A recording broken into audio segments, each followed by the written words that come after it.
نحمدہ ونصلی علی رسول الکریم اما بعد۔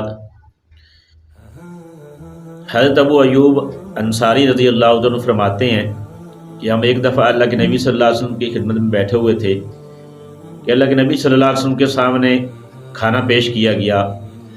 ہم سب بیٹھ کر ہم نے کھانا شروع کر دیا، لیکن میں نے اپنی زندگی کے اندر کبھی ایسا نہیں دیکھا تھا۔ جو کھانا شروع کے اندر تو بڑی اس میں برکت تھی، لیکن بعد میں وہ کھانا بہت زیادہ بے برکت والا ہو گیا۔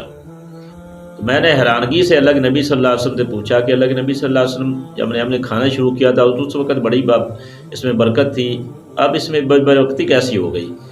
تو اللہ کے نبی صلی اللہ علیہ وسلم نے فرمایا کہ ہم نے جب کھانا شروع کیا تھا تو بسم اللہ پڑھ کر کھانا شروع کیا تھا، بعد میں ہمارے ساتھ ایک ایسا آدمی آ کر بیٹھ گیا جس نے اللہ تعالیٰ کا نام نہیں لیا، یعنی بسم اللہ نہیں پڑھا۔ تو جب وہ آدمی بیٹھا تو اس کے ساتھ شیطان بھی آ کر بیٹھ گیا۔ جب اس نے کھانا کھایا تو کھانے کے اندر جو تھی برکت ساری وہ اٹھا لی گئی۔ تو ہم اب اپنی زندگی کا مشاہدہ کریں، دیکھیں کہ ہم کتنی دفعہ ایسا ہوتا ہے کہ کھانا شروع کرتے وقت ہمارے زبان پر بسم اللہ پڑھ کر ہم کھانا شروع کرتے ہوں۔ اکثر ہم یہ بھول جاتے ہیں کہ بسم اللہ پڑھ سے کھانا نہیں شروع کرتے، کہ جب کھانا بے برکت ہو اور شیطان بھی ہمارے ساتھ شریک اور کھانا کھائے تو وہ کھانا ہمارے پیٹ کے اندر جائے گا، تو بے برکت کھانے سے پھر انسان کو نیک عمل کی بھی توفیق کم ملتی ہے۔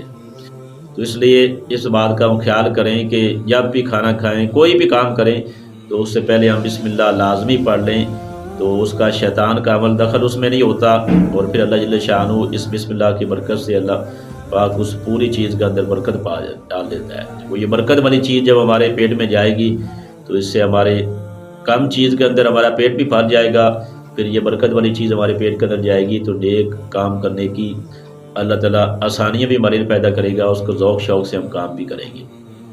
اللہ سے دعا ہے کہ اللہ تعالیٰ میں ہر کام سے پہلے بسم اللہ الرحمن الرحیم لازمی پڑھنے کی توفیق دے۔ وآخر دعوانا ان الحمدللہ۔